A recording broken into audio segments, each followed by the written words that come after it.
শ্রী শ্রী ঠাকুর মা এবং স্বামীজির রাতুল চরণে প্রণাম জানিয়ে বলি যে রসিক ম্যাথর সেই সময় কলকাতায় কোনো স্যানিটেশন পায়খানা ছিল না, খাটা পায়খানা ছিল। রসিক ম্যাথর সেই পায়খানা পরিষ্কার করত। পায়খানা পরিষ্কার করেই প্রত্যেক দিন গঙ্গা স্নান করে একটা নির্দিষ্ট সময়ে এসেই দক্ষিণেশ্বরের এক গাছতলায় বসে থাকত।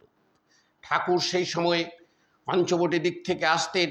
ঠাকুর পেরিয়ে গেলে সেই রাস্তার একটু ধুলো মাথায় ঠেকিয়ে নতজানু হয়ে সে রাস্তার উপরে তিনি হাপুস নয়নে কাঁদতেন আর কৃপা প্রার্থনা করতেন। এইরম করতে করতে একদিন হঠাৎ রসিক ম্যাথরের এই অবস্থা, সে কাঁদছে আর ঠাকুরও পিছু ঘুরে তাকে একবারে মুখোমুখি জিজ্ঞাসা করলো, কি তুমি? বললো, আমি রসিক ম্যাথর। ঠাকুর বললেন, ও ঠিক আছে, কেন তুমি এমন করো? তখন রসিক কাঁদতে কাঁদতে বলল, বাবা, আমি কি তোমার কৃপা পেতে পারি না? আমি ম্যাথর বলে? বলল, সে কি গো, কে বলেছে? কেন পাবে না? নিশ্চয়ই পাবে। তখন বলল, তাহলে আমাকে কৃপা করো।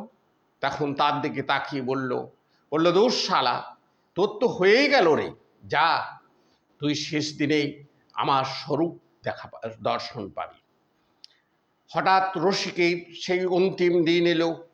রসিক তার স্ত্রীকে, তার বৌমাদের বলছে, আমার বিছনা করে দাও, তুলসী থানে আমার বিছনা করে দাও, আমার বাবা আসছে, আমার বাবা আসছে। অদ্ভুত এবং আশ্চর্য, বর্তমান যুগে তুলনাবিহীন ঘটনা।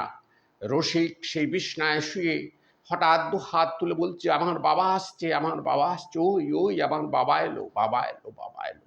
বলতে বলতেই রসিক ইহলোক ত্যাগ করে পরলোক গমন করল। নমস্কার, সবাই ভালো থাকবেন, সুস্থ থাকবেন, আনন্দে থাকবেন।